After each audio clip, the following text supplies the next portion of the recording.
혐의 인정하시나요? 우선 많은 분들께 심려를 끼쳐서 정말 죄송하고요. 그 경찰 조사 상식을 갖고 잘 나오겠습니다.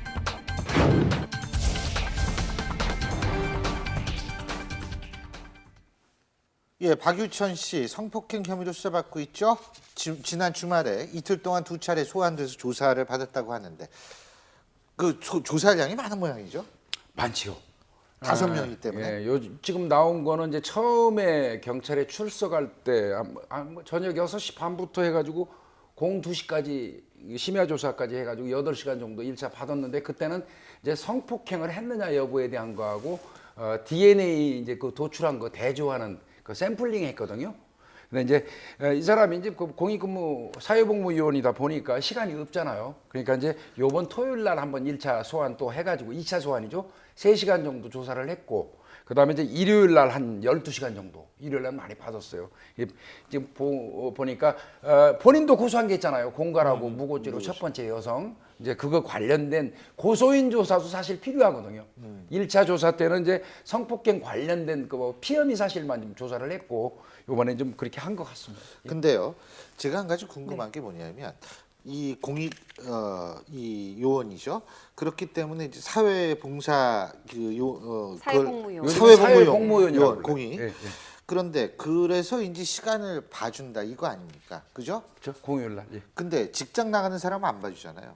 차이가 뭘까요?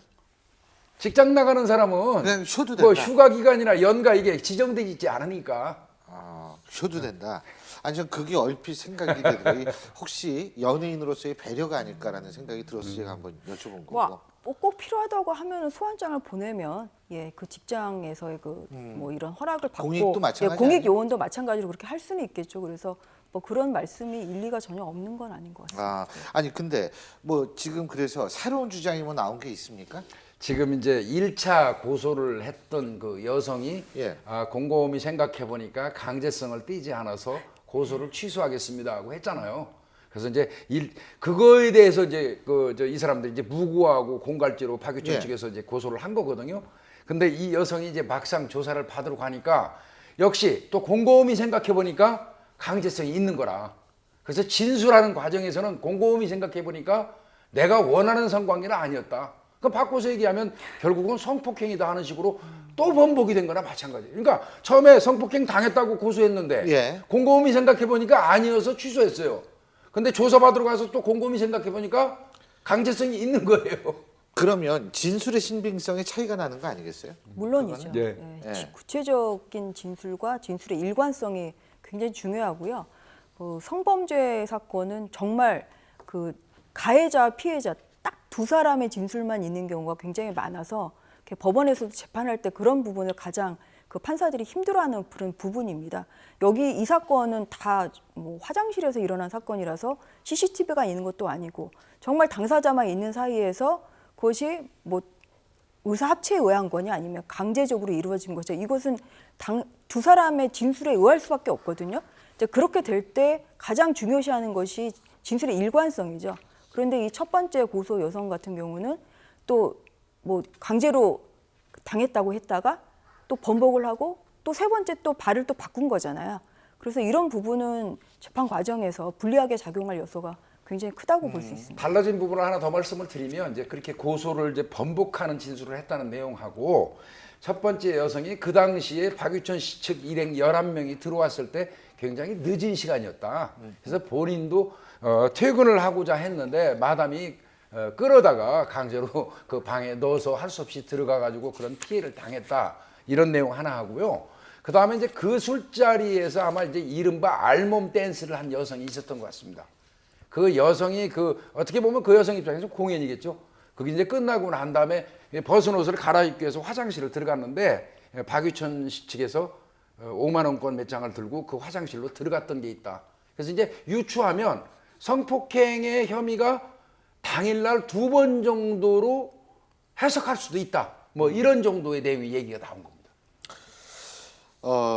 그러면은 지금 뭐 이게 계속 어떻게 얘기들이 막 튀어나오고 어떤 게 진실인지는 여부는 경찰이 밝히겠죠. 그렇죠. 예. 경찰이 밝히겠는데 그러니까 경찰이 또 그 새로운 그 여성 얘기도 들었을 거 아니에요. 그렇죠. 그죠? 예.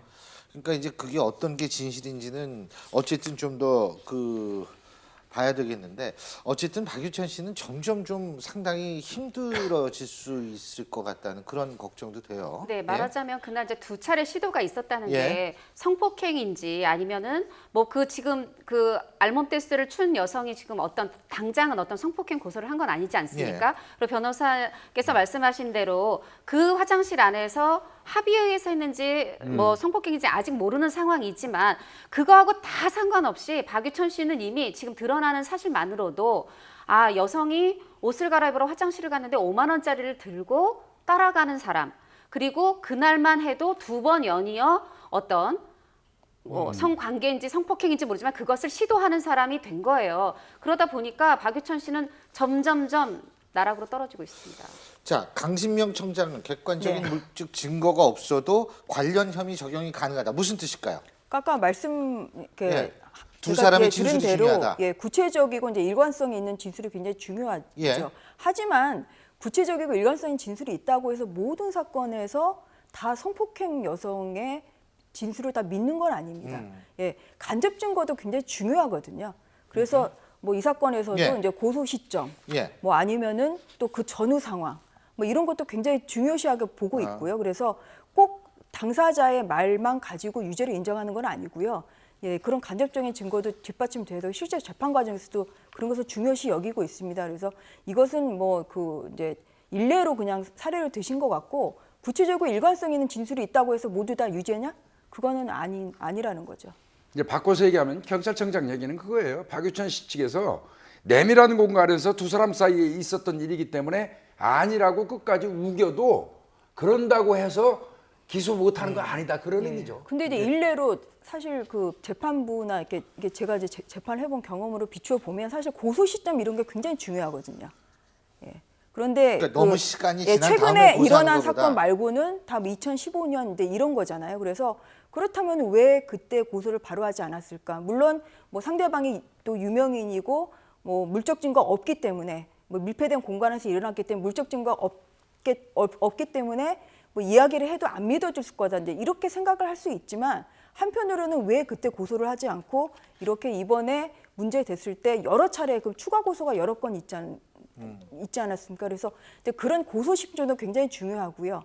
뭐 그 전후에 오간 이런 뭐 대화 내용이 있다고 하면 이제 대화 내용. 그 박시우 씨 사건 같은 경우는 그 전후에 이제 오간 이런 카카오톡의 이런 메시지 이런 것들이 또 유죄냐 무죄냐 이런 것을 그 경찰이나 수사관 기관에서 결정하는데 또 그 이렇게 보는 그 해석의 문제이거든요. 그래서 이제 그런 여러 가지가 다 작용을 한다는 거죠. 예.